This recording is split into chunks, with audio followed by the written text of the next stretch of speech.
All right, everybody. It is the Unlikely Agent Podcast. I am here with Gage and Zac, two of my team members. They're my young guns on the team. I wanted to bring them on for a different perspective today. Instead of listening to my old crusty ass, I got some young blood here. We'll start with you, Gage. Gage, tell the people out there a little bit about yourself, how our paths crossed, and just in general, a little bit about Gage. Yeah, so I'm 21 years old. Our paths crossed through Zac, actually. I was working at another brokerage, and he called me and let me know that you were looking to hire some young talent. And I was like, all right, I'll definitely, I heard some good things. So I was like, yeah, let me go over there. And I think we clicked pretty instantly. I think it was just a match that was good. Absolutely. Yeah. For those that do not know, and so their positions are a little bit differently within the company, both extraordinarily valuable. With me and Gage, we work very closely together. He's my empire builder, or AKA showing partner in a lot of people's worlds, where he's basically, if I'm the doctor, he would be the nurse. So he's like leading the charge. He's always talking and dealing with all the clients. He's very front facing, but we coordinate everything together. But he's like my right hand man, and we tag team everything together. We've been working together for a year over now. 2 years now? 2 years? Yeah. 2 years now, going on 3. Awesome. Yeah, man, I love Gage. He's so valuable to the company, just a great person to add, and he's young, and he's got such a bright future in front of him. Maybe you used to be wearing these shades. I appreciate it. I appreciate it. Yeah, no, I had to wear the shades inside. I felt a little bit more comfortable, Yep. No, I agree. I agree. I like it. And Zac, my friend. Zac, you've been on the squad a little bit longer. Tell me about yourself. Yeah, so I'm 21 as well. I got into real estate right after high school, kind of about 6 months after that. I joined the team about 2 years and some change ago now, so just a little bit longer than Gage. It's been crazy to watch the team grow so quickly. So it's really been I can't even put it into words to watch the team grow. It's been crazy. So I'm glad to be a part of it. Yeah, no, I'm the same. I look back sometimes and I'm just like, it's wild. Every day it's different. It's messy, but it's a lot of fun too. That's part of growing and building something, hopefully, I think is great. But yeah, whenever you're doing that, from the outskirts, it looks like, oh man, they've got it made in the shade. But the reality is like, it's super messy, but with teammates like you two that keep it together, it makes it a lot easier, a little bit more sustainable. Yeah. Well, not only messy, I feel like, but also like just with our team, and I know we kind of touch on it in our meetings, but a lot of accountability also, which, some people might not like, but I think with our particular team, it works well, and a lot of training as well. So it might not be for everybody, but it works. Absolutely. Yeah. The accountability piece is huge. And I used to, when I kind of would break that out during interviews and I'd tell people how much is required, I internally would kind of like get almost scared because I felt like I'd be losing potential agents. I would want to join the team. I'd scare them away. Yeah. And then I actually dove deeper into that. I'm like, fuck that. Like, I don't want these type of people. If that's something that scares you, then you don't belong here anyways. And you're saving both you and my team all the time in the world because we don't want to invest our time, energy, resources, anything in you. If you're just going to, if a little bit of work gets you scared, then it ain't for you. Yeah, no. And those are just, like you said, never people that would have probably been a good fit from the start. So just get them out a little bit sooner. That's right. Yeah, exactly. And Zac, looking back to you, man, like it was interesting with you because sometimes like I take on agents and we have to just kind of mold them directly from real estate school or just taking on bad habits. But we were lucky because you were earlier. Like, when we really started to grow, you were kind of already established on the team. But you had training with Noah Herrera, the godfather of real estate, a platinum real estate professional. So that was awesome because Noah's a very near and dear friend to me. And, I think he just saw like you, as far as, because I had a ton of lead and opportunities and he trained you basically to where you hit the ground running. It was just really seamless. Can you talk about that experience? What that was like kind of learning from Noah? Definitely, yeah. So right out of baseball, actually, once I stopped playing baseball, I reached out to a couple of people to get into the business. And Noah was actually the first person that reached out to me to come and start kind of shadowing him. I was still 18 at the time. I didn't have my real estate license. I think I just signed up for school. So I was looking for like a mentor to get into the business. He invited me out there, and I think from there on, he had me at the office like 7:45, 5 days a week. So just really threw me into the business. And I think that's really the way to do it. Just like fully throw yourself and indulge in the business. And he really didn't give me any other option but to figure it out and to keep pushing forward. And I don't think he gave me any opportunities that anybody else didn't have at the time. So I was just grinding rentals and making contacts and talking to people. And here we are now. So No, I remember every time I come into the office, and I was pretty early in too, and I'd always see you beat me. I'm like, you're one of the few people like you. I'd see Noah, somebody, but very few people would beat me to the office, and you'd always consistently be there. And I always found that fascinating. And no surprise, you're still around. I'd see people in that office back then that aren't around anymore. They're just not doing it. A and lot like of them. a ton of them. And we see that too. And that's a great point. And first off, like what an awesome opportunity to learn. And for those maybe out there struggling or thinking about getting into real estate, don't know where to start. I know it's a tall ask sometimes and it's difficult because I don't know your financial situation, but if you can find somebody doing it at a high level and you can mentor under them, it's going to just change your life if you can just get through it. Because you may not be making a ton of money, but you're going to be learning so much that you're going to set yourself up for life. And that's something that I think that Noah helped you with. yeah, for sure. And I was still going to school full time when I started talking to Noah. So I would go to school in the morning time, and then I had a gap in the afternoon. I would come to the office, and then I would do my schoolwork while I was sitting at the office. He would send me contracts, make me do comps, all sorts of stuff like that. So it's really how much you're willing to do on top of it. And then after a couple months, it wasn't making any more sense to go to school for what I was doing. So we had that conversation. And yeah, so It's all about networking at the end of the day. Like, how did you, because you played baseball, Noah's son played baseball, right? That's how you all knew each other? yeah, we started, I knew Noah since I was 13 years old. After I came back from the Little League World Series, he started a younger organization under the same team I was playing on. And I didn't know he really did real estate until I was like 17, 18. And then, yeah, the business connection kind of came after that once I started looking more into the business. So awesome. And then that connection led me to you, and then that connection led you to me. So Exactly. it's all about networks. You guys have been buddies for how long? I mean, he's one of my good first friends. Like 7, 8 years old, yeah, we were probably.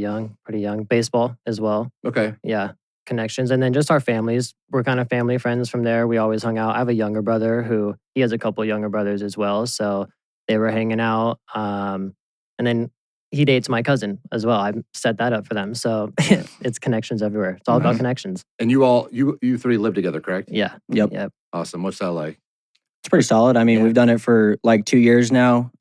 We had a little rental situation beforehand, and then the career started going a little bit better for everybody in the household. So we decided to make that decision to finally purchase a property.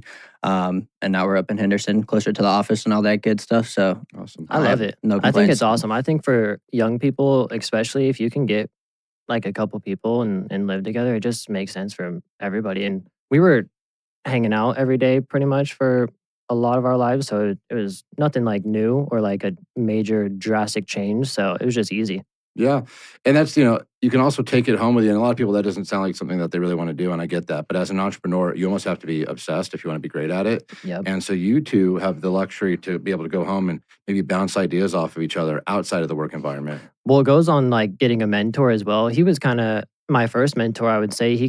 My dad's in the business as well. He was in the business a year before me. I want to say so.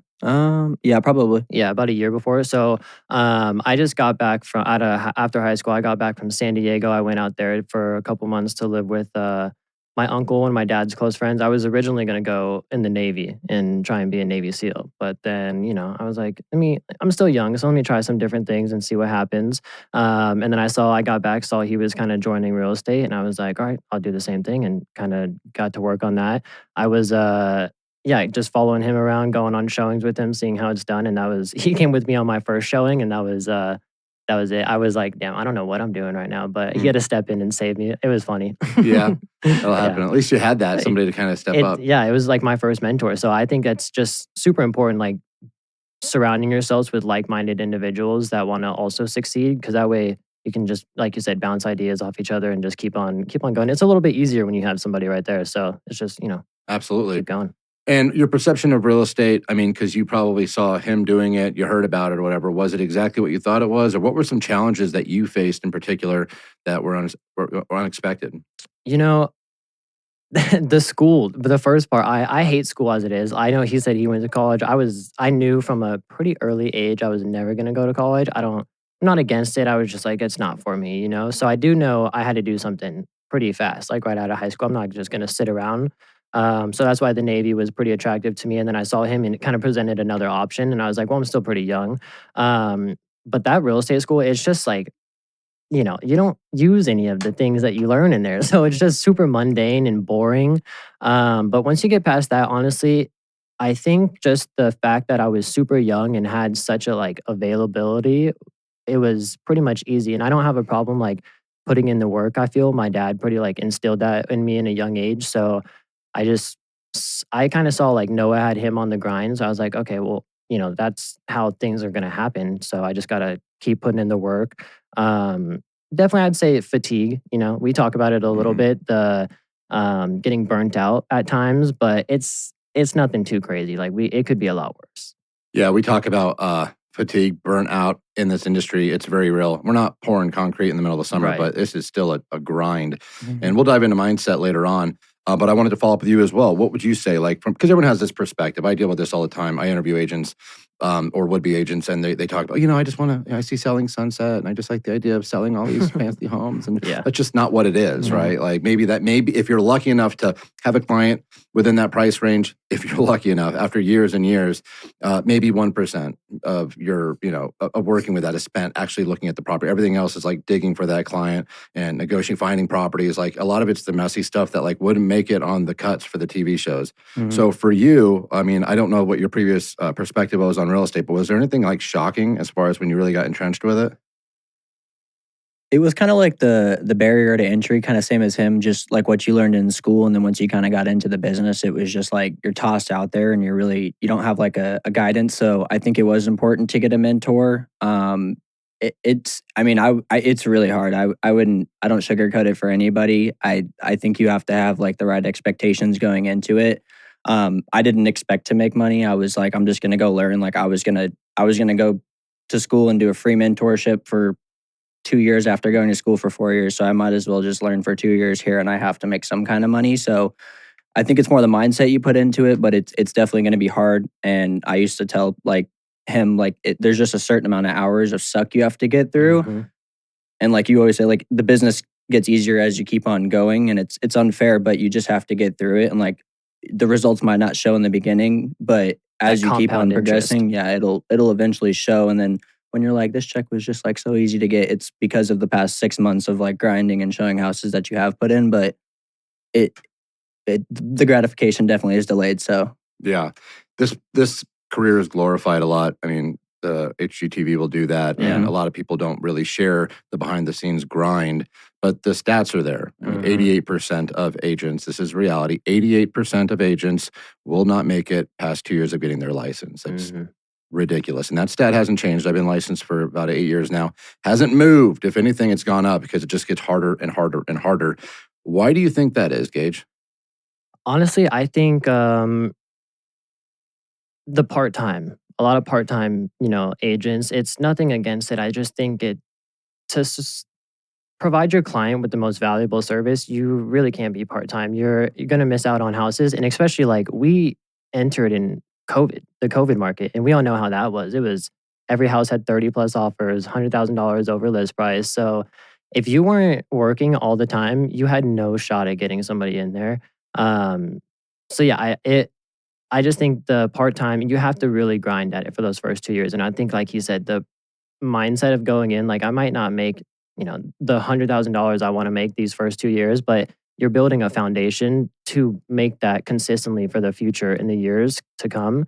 So I think that that's probably one of the big factors, I would say, Yeah, I think long-term thinking is extremely important to be, the bigger picture. you have to understand, like, could you get lucky? Could you walk in first couple months and pop a big one? And, maybe, Yeah, good for you. maybe. I But hope like, so. I'll tell you this, I knew a lot of people. I mean, I grew up here since the age of 1, high school, college, like I knew a lot of people. But I also spent about 10 years pouring drinks. Mhm. And I got into real estate, and I'd like to think I'm okay at it. But I'd say still, so. but still, my first couple years, it was really tough. I thought all of these people would want to buy or sell with me. I'd watch on Facebook them posting, celebrating. I didn't get a phone call. I didn't get anything. They opted to Mhm. go with somewhere else. And we were friends like that. We hung out. The reality was they still looked at me and considered me as a bartender or somebody, who they may like to have drinks with, they may like to hang out with, but at the end of the day, they did not trust me with the largest financial investment of their life. Yeah. And I don't blame them. So people out there, you need to understand something. I don't care if you think your best friends, your mom and dad, all these people are going to buy with you immediately. You're going to be shocked. And there are 17,000 agents in Las Vegas. The stat is for every one person, they know like 5 agents. So, I mean, again, you've got at least 4 other people you got to compete with for every single person you know. And again, I don't know what you did prior, but if it's a position like not dealing with finances or like big time investments like real estate, you're going to have to overcome that hump. And how do you do that? By doing deals. So to what Gage said in regards to part-time, because he's absolutely right. The reason why the failure rate is so high is because you're not going to make a ton of money your first 6 months to a year, maybe 2 years. So you're almost forced to get a secondary job. You have to in order to make ends meet. You got to pay the bills. It's tough. Yeah. And how else, so how else do you do it? So it's for us, it's like, it's a weird position we ask of our agents because we're like, okay, you need to be full-time, but also understand for the first 6 months, you might not make any money. It's going to be tough. Are you okay with that? And most are like, shit, I don't know. And it's understandable. Who doesn't want to make money for 6 months? Yep. But I think we kind of looked at it, and he kind of put it in my mind as like, you go to college for 4 years, you're going to pay to go to college unless you're, a star athlete or you're getting a scholarship. And then you're going to have to get an internship anyways after the 4 years of college and not make that much money. So we were like, fuck that. Let's just get a head start. We'll maybe not make money for the first 2 years, but we're going to put a lot of work in. So the results will come at some time, and then we'll have a head start on everybody. I agree. And that's why you two are going to be like, I'm excited to watch. You both are just extremely young, bright, hungry. You guys check off all the boxes. So like when I say it's going to get easier, it's you wait and see. It'll be fun. I'll be sit back and just watching. It's going to be a lot of fun watching you both succeed in this industry. But I will say, and I don't know if this is reverse ageism. That's just a new term. I don't even know what the hell it even means. But most people your age, I have seen just lack work ethic and the idea of an internship. It's not even an unpaid internship. It is essentially like 6 months. You could be doing rentals. You're getting opportunities. You can supplement money in there somehow. Right. There's a ton of ways to make money in this industry. But like the idea of them not making money immediately, they feel like they're due or they're justified. And it's just a lot of entitlement. And again, I don't know. Am I wrong here? Am I just one of those old dinosaurs now that are like, man, back in my day, we used to work hard. But I just see it with your generation. Am I off base here? Or do you see that as well? I definitely don't. I agree with you completely. I think people just think like it's short-minded thinking, and they can go out and they can go get a decent job and they can make, $15-20 an hour, and they're like, well, I can bring home like $2,000 a month. Whereas like real estate, yeah, I'm gonna have to wait 6 months and then I might make more. But like it's kind of just like they don't understand it's a business as well. I think they think they're just getting into a job to kind of do something. And in all actuality, you're an independent contractor. It's your business. Like you have to put the time in to actually earn that money. So I think there's a lot more that goes into it. And I think a lot of people look over that. I think a lot of people are scared to put the work in. Like just like soft almost, mentally soft, I would say. It's just like you have to have a discipline, and you have to know what discipline looks like, though. You can't just, like my sister played D1 soccer at Oregon. She was a maniac. So I saw the work she had to put into to be like a successful soccer player at her level. And I was like, okay, so that's what discipline looks like. So I have to transition that into, everything that I do, and that's going to lead to something. And I think a lot of people might see like the task ahead, and it's like such a daunting task to them, and they get like overwhelmed and it's just like go one step forward. Just take that first step and then take another step and then just keep going. And you don't have to like do it all in the first day. Just take a step forward and go. Yeah, you touched on something. Ed Milet is a guru to me. He came out with a book, The Power of One More. It's such a good book. It was a book of the month, I think, for us as well. He talks about that. Just do one more, whatever that is. Just take one more step. Or if you're doing 10 reps, make it 11. If you're going 45 minutes on the cardio machine, make it 46. Just do one more. And the compound effect of that over time will be just ridiculous. And it really does show up, but it's just one more every single day. So we do work hard, hopefully to make money and to provide and to do everything that we can to have a comfortable living. But we also play hard. I'll start with you, Zac, as far as like toys go. You have a Tesla, sir. 21 years old with a Tesla. That's kind of cool. Walk me through that. Not bad. I had like a desire since I was like 18 to buy the Tesla.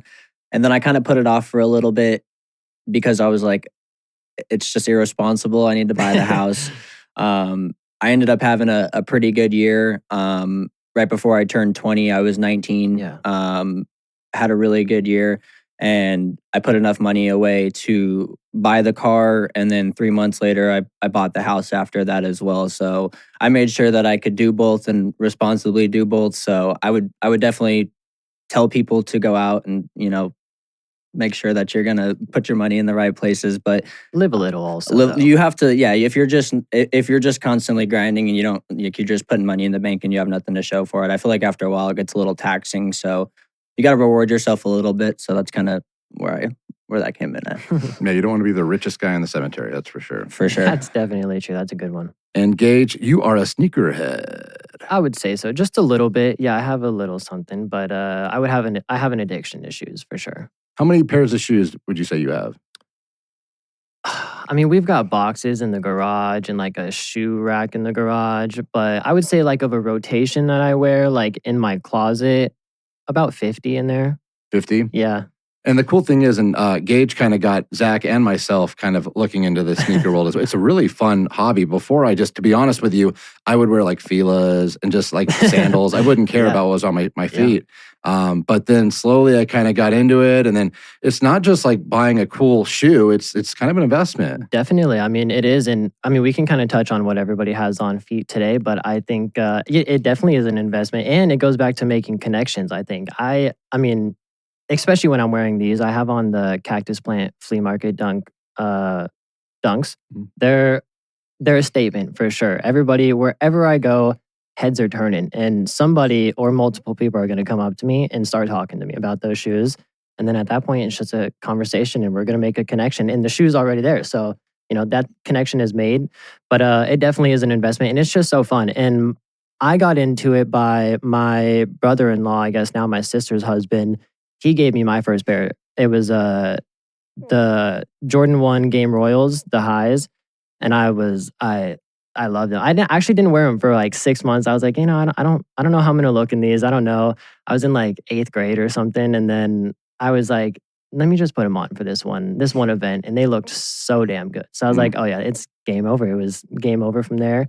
And then my sister got a job at Nike, and that did not help at all. So I have a little bit, she gets the family discount, so it's a real problem. Yeah, it would be a mess. It's a problem in my household too. I have to like always get the approval, and then I have to sell it. Like it's an investment, okay? It's like it's going to go up in price. It stocks. Yeah, and that what's cool is that StockX app where like you punch in your portfolio, and it'll give you like a running tab of if it's gone up, gone down. So it's basically like the stock market of shoes that you get to wear and get compliments on. It's kind of cool. Yeah, I know. It's definitely fun. I know we're always browsing on there, late at night. I'm always showing them like, oh, look at these shoes. I know we're sending each other shoes back and forth. So it's just fun, especially when you have, some buddies to send them around too. It's a good time. Yeah. And you touched on conversational piece. I will say before I got into it, I wouldn't even look at people's shoes. Now that I have an appreciation for them, I'm always like scoping them out. First thing you look at, just what shoes they got on. And it's not even, nothing crazy, but it's just, all right, what shoes they got on. And then that's it. Yeah. Well, let's see the shoes, boys. Let's start with you, Zac. What do you got on today? I got some pandas on. Pandas on. All right, let's see the pandas. The pandas, the lows, the new ones that just came out. You gonna take them off? All right, Zac is taking off his panda. For those out there, it is your panda. Gage, walk us through this. Everybody knows the pandas. That's what I was gonna say. I was like, it's probably the most typical shoe you will see around. So. It's a good game you could play. Is how many pandas do you see in a day? That speaks volumes of Zac. He's a utility player. He's consistent. Exactly. Like he's the panda. He likes the low tops though. I'm trying to get him on the highs. It's only a matter of time. I'll get him there, but we'll get you on the highs. Speaking of highs, I don't know if I'd take mine off, but I've got the shattered backboards, baby. Everybody knows. I brought him out for a special occasion. I will show you here. Yeah, slap him up here. Yeah. There we go. There we go. Get this out of the way. Right here, baby. Yeah, beautiful. I love those. I'm a little jealous, definitely. I don't have those. I'm jealous for sure. Those are solid. I rarely wear these as well. Like it matches the Jeep, which is meant for like off-roading, so I'm just going to probably dirty them up. But I hear ya. Gage got me on these ones. And Gage, what are you rocking on? I have today the Cactus Plant Flea Market 1 dunks. They're like I said, they're a statement piece for sure. They're super fun though. And I'm sure everybody knows, or maybe you don't, but they came like super overgrown, like crazy overgrown, and a tag that said like, please cut to be worn. So it was a nice little process. You had to give them some cut with scissors or like a razor and then slap the Nike logo on here. They were cool. I liked them. That's crazy. Let's leave them up here for the remainder podcast. Yeah, baby boy. That's very true. All right. They have a 420 shoe, actually, since we're on the subject. Have you seen? I think I sent that one to you. I think you did send it over to me. I think it was Adidas, right? I don't know what it was, but it looked like it was in a blunt, and then you had to like unwrap the blunt. Unwrap it, yeah. Yeah. I like those. And, today being National 420 Day, I think it's only right. Maybe you'll find me purchasing those on StockX a little bit later. Is today 420? I would say so. You know what else is 420? What's that? Hitler's birthday. Look into it. That's a reality. I want to say that. Fact check me on Look that. into it. I'll look into it afterwards. And also, just to get even darker, neither one of these are worth celebrating, but I think the anniversary of Columbine. Yeah, that's dark. Yeah. So that's 420, dark. Smoke up, but also... We got to push it a day over, I think. That's what I'm saying. I always thought that. Remember 420, disregard don't disregard, we need to remember history. That is important. That's also, if we want to get into something, that could be a whole other thing. But I can't escape. Please do not erase history. We have to learn from it. It's baked into my brain now. I can't even enjoy 420 if I wanted to without thinking of freaking Hitler blowing candles out on his birthday cake. Jeez, that's brutal. But anyways, let's talk about just kind of, we mentioned the grind of work and what that's like. Recently, I know, both of you have athletic backgrounds as well, but we've been also hitting the gym kind of together. We're on similar workout programs. Yeah, you got us on that one. It's nice. Yeah. I like it. You guys are in week 10 or something? I want to say 12. Week 11 or 12, yeah. Like 11 now. Nice. For those that don't know, I share the, I've got them too, John Meadows, rest in peace. He, a phenomenal, just as far as just like knowledge for working out and just hitting body parts and not overexerting and resting and going to failure and all of this fun stuff that I don't have time to really research, but he gives you literally the program from A to Z and what to do. And I've had a lot of fun with it because every day it changes it up. You just do what he tells you to do. And if you don't know how to do it, there's a link. You go on YouTube and watch it. Mm-hmm. And I'm a bigger guy, so people assume like I know exactly what I'm doing. I don't. I go in all the time. I go, oh, shit, how do you do this? Yeah. Okay. No shame there. I don't care. I just want to see. I want to make sure I'm doing it right. The form is good. But what has been your experience so far? Were you guys I remember kind of a little sore. Have you settled in? Is a little more comfortable now? Have you kind of got a rhythm going with that? It's just the legs. I can't stand the legs. Just the 2 days a week and the way he hits them. He just meticulously tears apart your legs. Yeah. I do like the chest and the back. I feel like that's hitting real nicely. And I like the designated arm day on this one for sure. That's something I missed for sure. So, designated arm day? Yeah. Do you like that too? I like arm. Everybody likes arms. I'm a big shoulders guy. I love hitting a good shoulders workout. I even think on his, no disrespect at all, I just add a couple more shoulder workouts in there, shoulder sets. It's just, I don't know. I love it. Nice. I don't know. Well, there's a couple. Like we're doing Gamma Bomb right now. It's a 14-weeker. I actually do like push-pull. I like those better. Yeah. I feel like I do like arms. I did arms today, actually. And it's fine, but I also feel like, and the arms are feeling good, but like the chest is like not as like, just not everything like consistently enough. I feel like it's deflating by the time I get back to it, just with the way the split's set up. So push-pull legs has by far been my most favorite. I will say trust the process and switch it up as well. And just go with what works. Every body type is different. Like, I think this one's great. But I do think the previous one I did was called Avalanche was my favorite. By far the best. That one whipped my ass. I didn't do that one, but every body type is different, I think. And I'll touch on that a little bit. I hate lifting. I don't know why. I hate it. It's such a chore to me. I like cardio-wise. And I'm sure if you look at, me and you, it's a pretty obvious tell. You would like lifting more. And I know we've talked about it as well, but it's just such a fucking task for me. Like, I hate it. I like more, I would much rather go run multiple miles than go lift. What don't you like about lifting?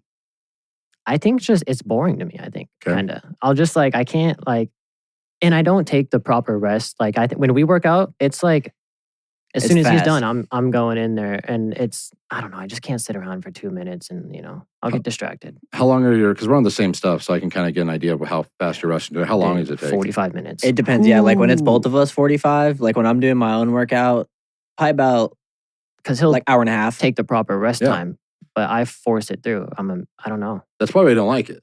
It burns. No, that's like what I like. That's like, I don't know. It's just like the cardio in me screaming to get out. It's just like go, go, go, go, go, go. It's wild. It makes sense, but a lot of part of it is the resting time so that you can get the appropriate reps in on the next set 100%. and then build. Because a lot of it is it's painful, Mhm. right? We don't like to feel pain, human beings in general. I mean, it's a different kind of pain. It still is uncomfortable when you're building muscle and that lactic acid's building up in your body. Yeah, However, what's really cool is seeing those muscles. I like it. I don't know. I like. I would rather look like Brad Pitt in Fight Club Hmm. than what's a good John Cena. John's 100%. What about 100%. you? Brad Pitt in Fight Club or John Cena? Have you seen Neither. Fight Club? Yeah, Okay. neither. I gotta be like, my body's not built He's to like be like a- either or. I'm like, it's interesting. Like a Zac Efron. Yeah, give me a Zac Efron at fuck Baywatch. Yeah. If I get built like that, game over.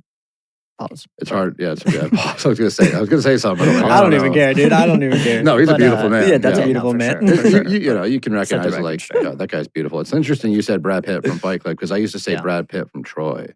Oh yeah. Oh, give me that too. That's solid. that's The Yeah. best. yeah. Bronze yeah. god. I'm like, oh my Yeah. God. There's no shame there. You can be a complete heterosexual man and appreciate like the definition and the contours of the abs. And this guy works hard. You can appreciate the work. The work is what I appreciate. I will say, if I had to be like a jacked guy, it'd be maybe Tom Hardy and Bane. Mm. The traps on him That's were a big man. they were fucking enormous. I hear you on that. He's a shorter fella though. I think he's like You know, 5'6" or something like that. He Is that does true? jujitsu, gi jujitsu, and I want to say he's like a brown belt or a blue belt.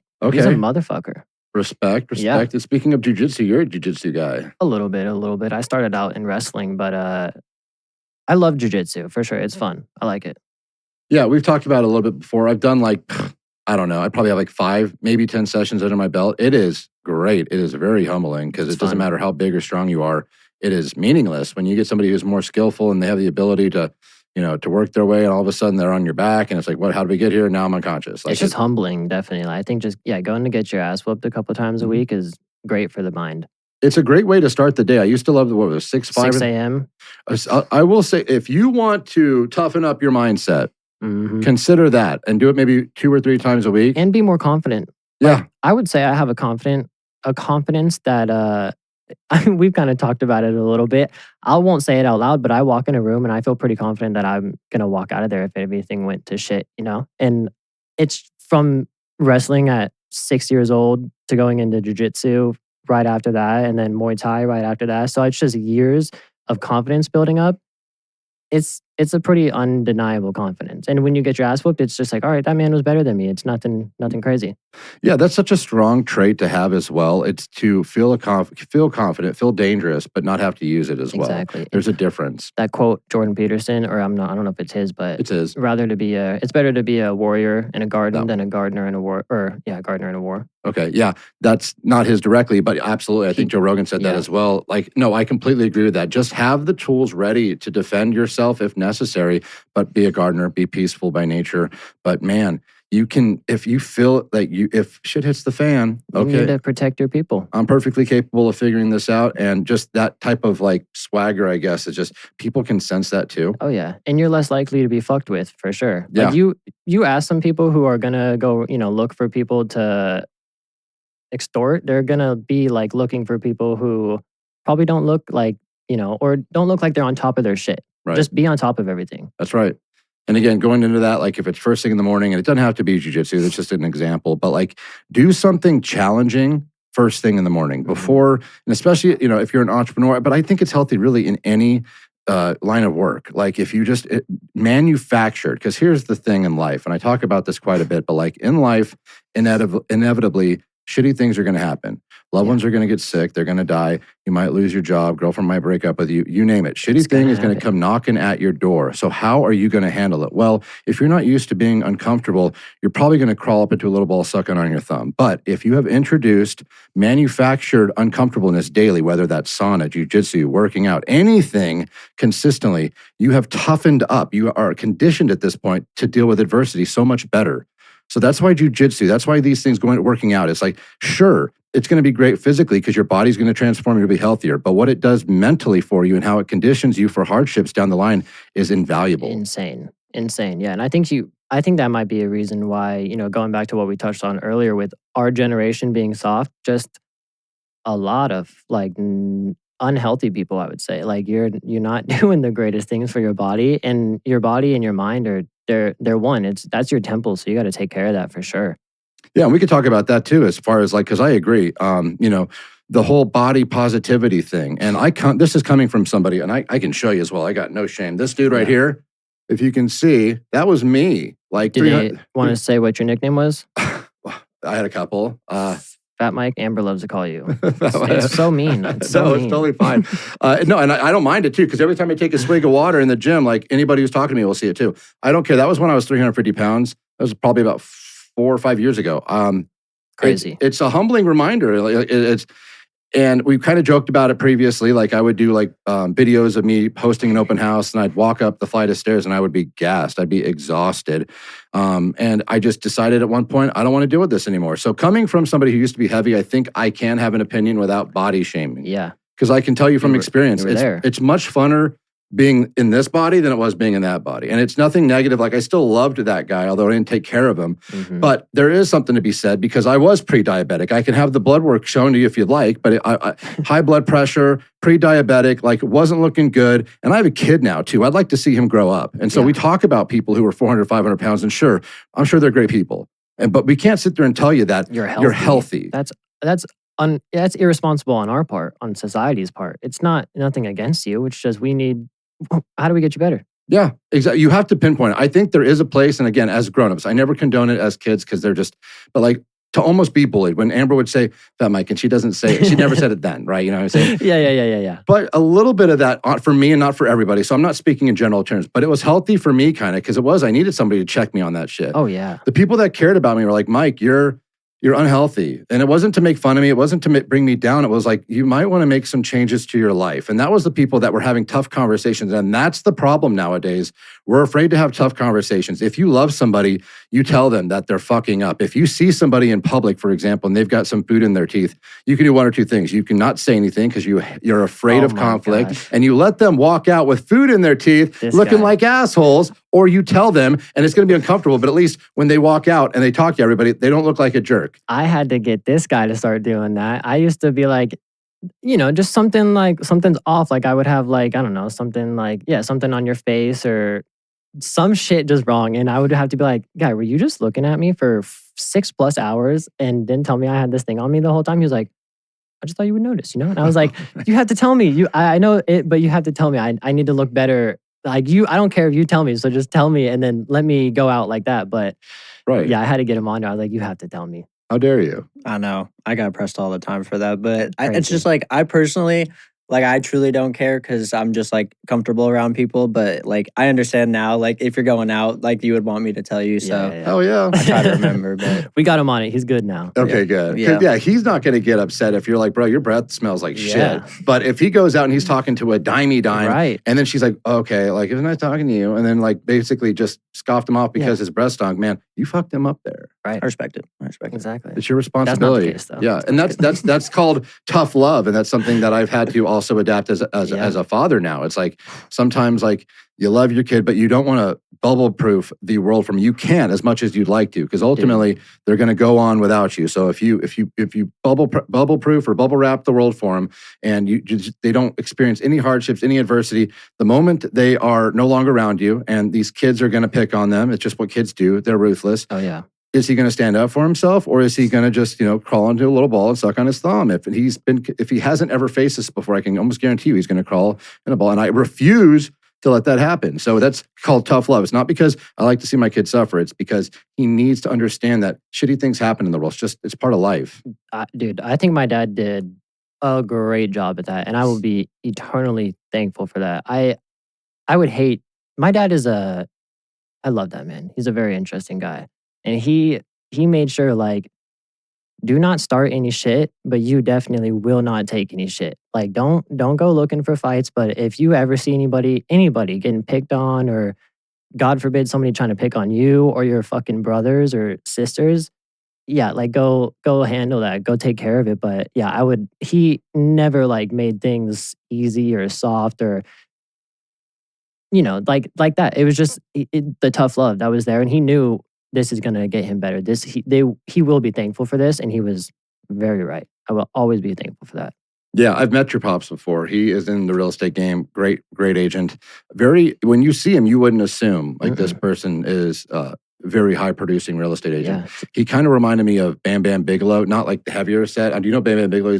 He's a wrestler, but he had like a tattoo on his head No. with like flames and stuff Yeah. like that. But very kind of scary looking, but it's like, Oh, I would say so. I mean, I definitely experienced that. People coming over to the house and be like, dude, what the fuck? Your dad is scary as shit. And I'm like, he's a cool guy. Just don't piss him off. Like, don't be right. nothing. He'll say what up. Just he likes to be left alone. But yeah, I love that man.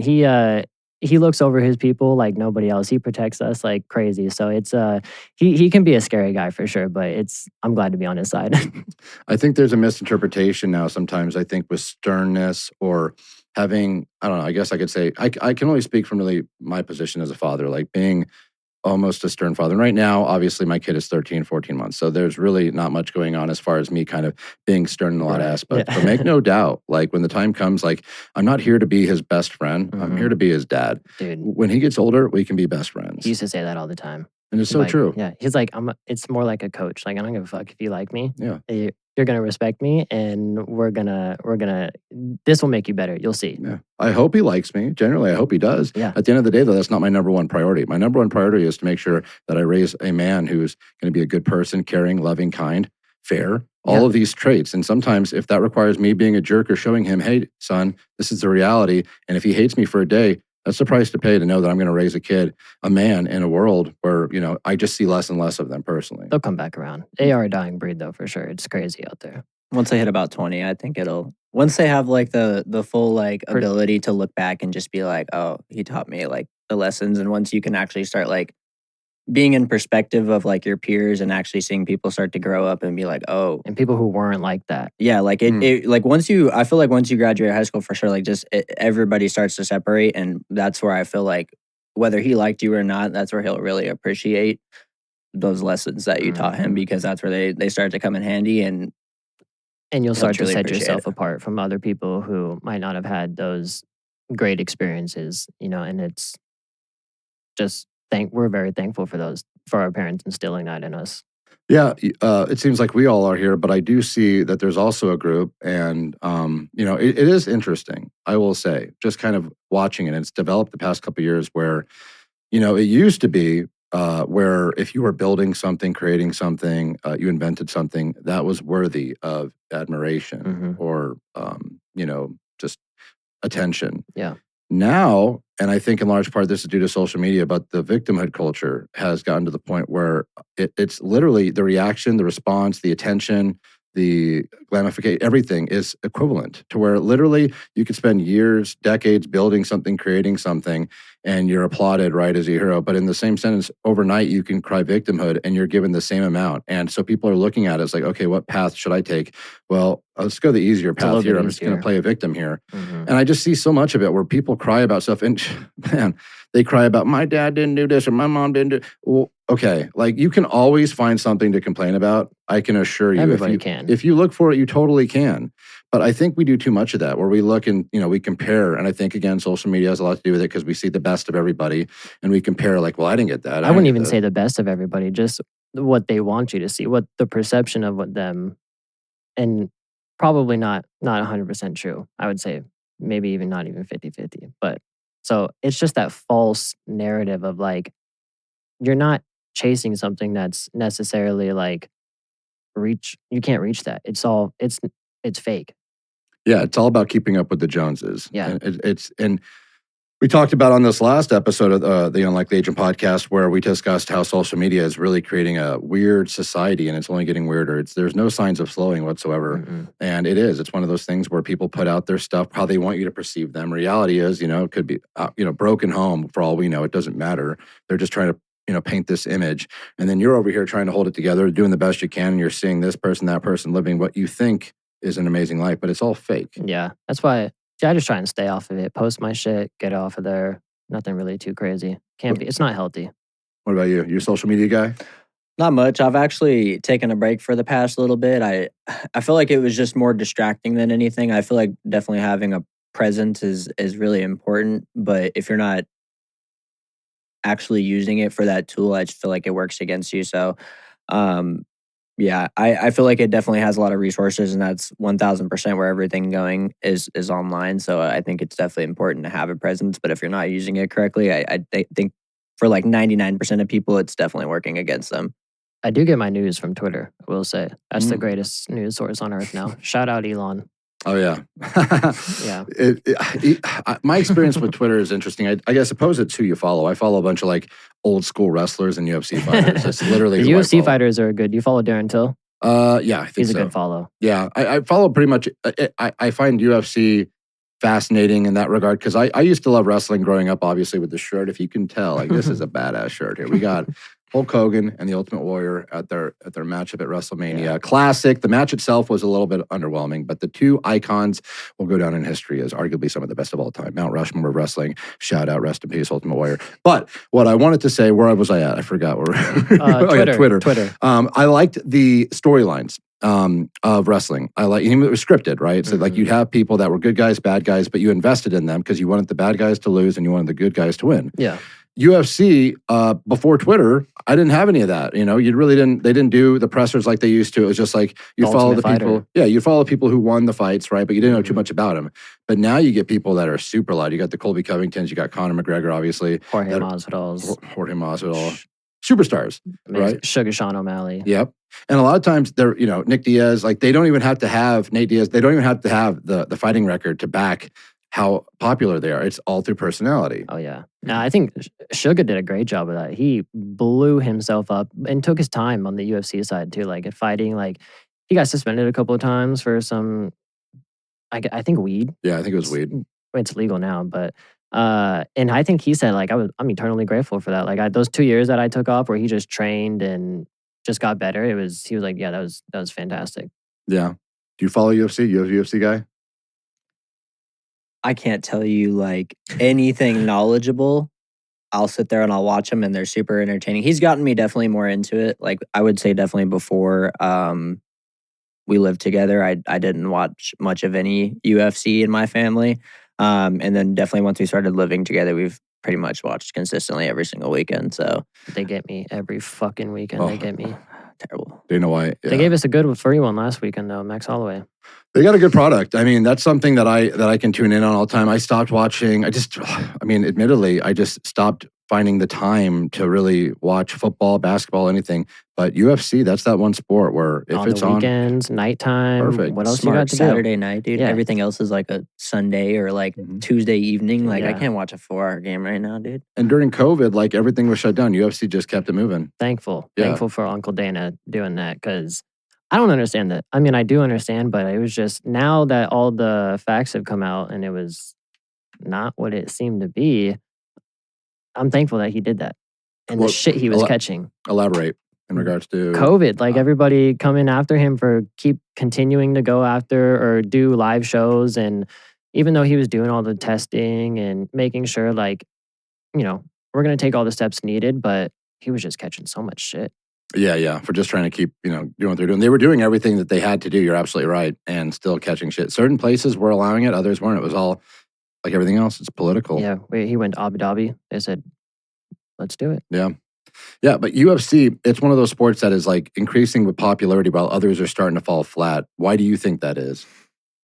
I think Dana's a huge part of it. I think if you just look at just take the NFL. NFL's fucking huge. Like they're definitely way bigger than the UFC, I would say. But you take the growth of the UFC, maybe Dana. If you look at Dana's like the commissioner of that league, right? So imagine like Roger Goodell going out after games and doing those press conferences that Dana does, where he's lighting people up, dude. He's like going after the media, like, "Were you fucking idiots? Yeah. Like, what are you talking about?" If Roger Goodell was doing that, dude, people would be like all over the NFL. But so I think Dana's going out there. He's doing a great job being in the news, whether it's good. Now, he's going to be in the news and he's going to have people talking about him. And they're ultimately going to watch the great UFC fight because he does have great products. He puts on great fights as opposed to like boxing. They're dying. It's a dying sport. Unless you're in that heavyweight division, it's dead. Or that fight coming up this weekend with Tank Davis and Garcia. But I'd be surprised if somebody could name like 4 active boxers right now that aren't those top 3 heavyweights. Right. Yeah. It's insane. And dude, I bet you could name a lot of like the top 10, like the whole UFC division of all those weight. Like they're taking over. And what I think is fascinating about going back to like the characters of UFC, they're starting to catch on. And obviously Conor McGregor, Chael Sonnen even before him, like these larger than life characters did a really good job. And Chael Sonnen I like to use. And He was the best. As far as all just time. like, guy didn't like, he didn't win, although he's undefeated technically. Undefeated. He's one of those guys where like he didn't win any of the bigger matches. I don't think he ever won a belt, but he was always main eventing. And that was because of his ability to just sell. And he understood the industry. He's just the way he would cut a promo. And here's something that I always get frustrated with. Because these UFC fighters, some get it, some don't. And I'm not a UFC fighter, but at the end of the day, I know what sells tickets. And Conor got this. Whenever, win, lose, or draw, if you're going to have an opportunity, and when you're going out there, you should expect to win. And if you're going to win, you're going to have an opportunity to talk on the mic and be interviewed by Rogan or whoever. Have Easy. a promo ready. You got to. I mean, look, Conor did after he lost and had a broken shin on the ground. Joe said, "Let me take a seat right here next to you," and he still cut a promo. You're telling me you can't cut a promo after you win? Yeah, you should. And don't have any broken bones? When you're done doing, your 3 sessions a day, part of your, final training session should be looking in the mirror and just doing a promo for like maybe a minute. Like Michael Chandler's doing a great job of these. Sugar's great at it. He knows exactly what he says when he said, like, we watch his YouTube channel a little bit and all his podcasts. He's a great follow, honestly. He's a very smart guy. He might not look like it, but he reads a lot of books and his podcast is super good. But he said, like, I know what I'm gonna talk about when I get on the mic. Like, I'm coming up with something the week of, like, to where when I knock this motherfucker out, I'm hopping on the mic with Joe Rogan and I'm getting that next fight. And look, he's fighting for the title next, and he's sitting out, and because he knows he's gonna fight for a title. Yeah, you have to sell yourself at the end of the day. Like the product, the machine, UFC, it's going to sell based off of the results. But again, because Nate Diaz, would talk the shit. Jorge Masvidal, what was he, 35-17? Like, dude, it wasn't a very impressive record, but he's the second biggest draw behind Conor. I think that's what's great about the UFC, though. You don't have to be an undefeated guy to like be a fucking superstar still. Like as opposed to boxing, where you got to be 50-0. Like that's just boring because you're gonna get those padded records and just boring shit. Yep. So UFC fighters, have your promos ready. Speaking of sports, you're a baseball guy, Zach. I definitely was. I was in baseball from the time I was like 5, like obviously like Little League and all that stuff. And then once I hit 8, I started playing competitively all year round. I never took any breaks all the way up until I was 18. I played high school baseball, and then I actually went and played at our community college out here a little bit. After a couple months, I realized I was just like, I did not want to play baseball anymore. So I quit baseball first, and then I was still going to school for a little bit. And then that's when I got into real estate right after that. But yeah, baseball my whole life, only sport I ever played. I wish I would have played other sports. Yeah, that's kind of sad. Did you ever get sick of it? Oh yeah. Like by the time, I didn't really get sick of baseball until the time I was like really hit high school. Now that I'm out of high school, I had like a really tough coach, and I really appreciate the mindset that he gave me. But like during playing for it, it's kind of like that tough dad thing. Brutal. Did not like the man. Like showing up to baseball every day, like 3.5 hours, Monday through Saturday. That was every single week for like 7-8 months. Just brutal. And we did cardio, we did CrossFit every day on top of baseball, on top of throwing. So just really like burnt out.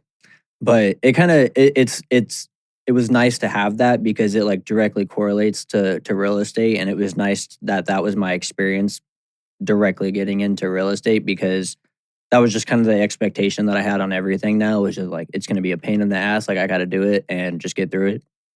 And figure it out. It's funny you say that.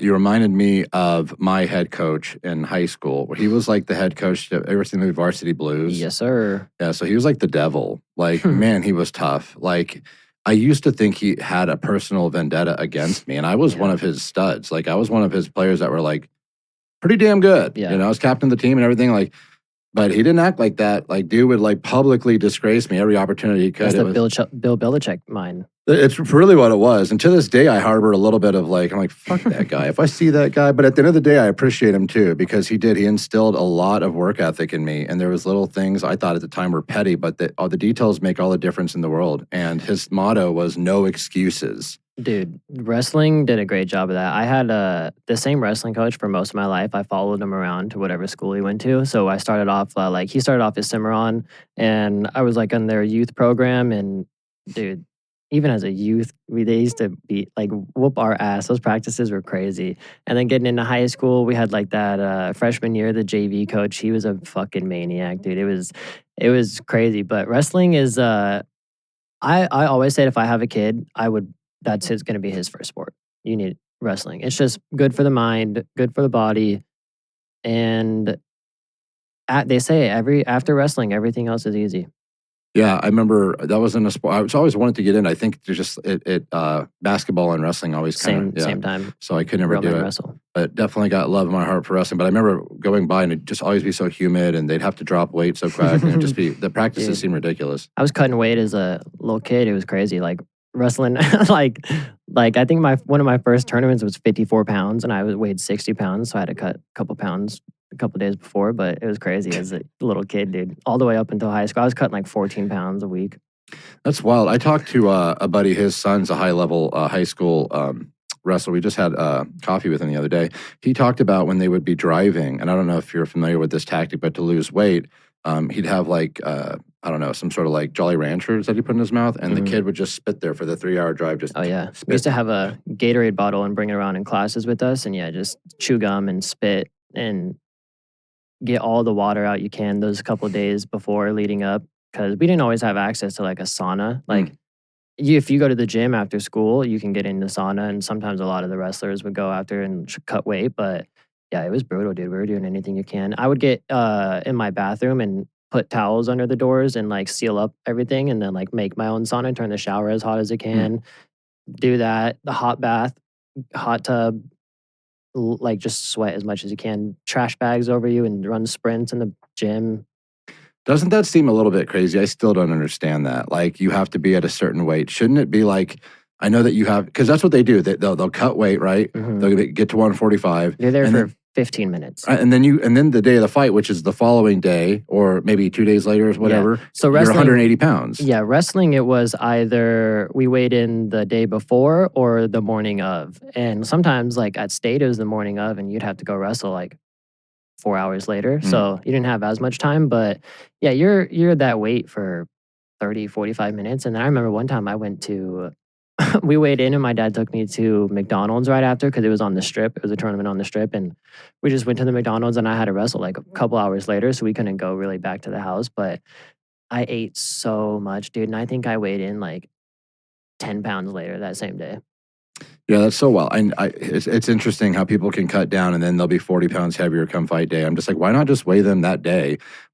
I would assume injury would be less. Like, Oh yeah, well, I think Pierre is a great example. I think he got touched up by Izzy, but I think he just drops too much weight. And if you do that, your chin and your like ability to take a shot is going to decrease for sure. It's going to go down. So I think there's only a certain amount you can cut really until it's like unhealthy for you. And I wouldn't say even unhealthy. It's probably all unhealthy, but until you're really going to suffer like severe damages.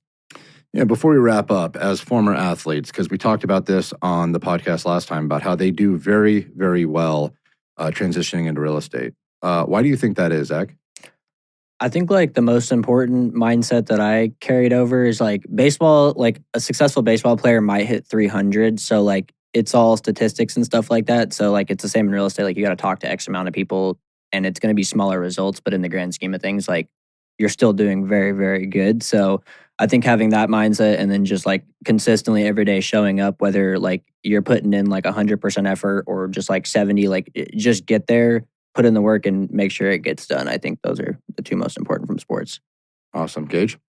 Yeah, I would say just showing up every day, whether you really kind of want to be there or don't want to be there or feel the best or don't feel the best, you got to show up. You got to go there and you got to put the work in. Like you said, even if you're just like, just putting the fucking going through the motions for that first day or that day, just get through it, show up, and good shit will happen.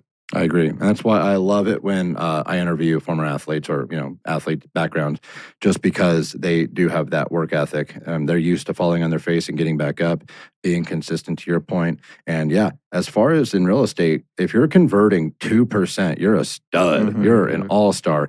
That means you've got to call 100 people to get to 2 yeses. That is a taxing on the mindset. It But could if- be. It's a game of failure for sure. Yep. So at the end of the day, if you're like an athlete or you're used to failing or you're used to understanding that they're not all going to be home runs, but you just show up consistently and you just keep putting in the work, keep swinging away, eventually you're going to hit some grand slams. So awesome, guys. Thank you so much for joining me on the Unlikely Agent podcast. Thank you. I appreciate it. It was a good time. It's a lot of fun. Awesome, guys. Thank you. Thank you.